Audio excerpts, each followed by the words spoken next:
যে সমস্ত নারীর চুল কোনো বেগানা পুরুষ দেখবে, ওদেরকে কিয়ামতের মাঠে জাহান্নামে চুলের মধ্যে লটকিয়ে রাখা হবে। 2, যে সমস্ত নারী স্বামীর সাথে তর্ক করে কথায় কথায়,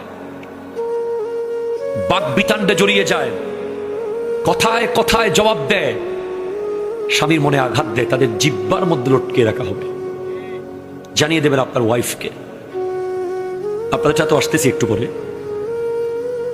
শুধু মেয়েদের কথা বলে চলে যাওয়ার লোক আমি না, আপনারাও আছেন সামনে। যে সমস্ত নারী পরকীয়া সম্পর্কে লিপ্ত এবং বিয়ের আগে বিবাহ বহির্ভূত প্রেমে লিপ্ত, এই সমস্ত নারীদের বুকের দুধের স্তরের মধ্যে প্যারাক মেরে লটকিয়ে রাখা হবে জাহান্নামে। নাউজুবিল্লাহ। 4, যে সমস্ত নারী উপকার করে খোঁটা দেয়, তাদের শাস্তি হলো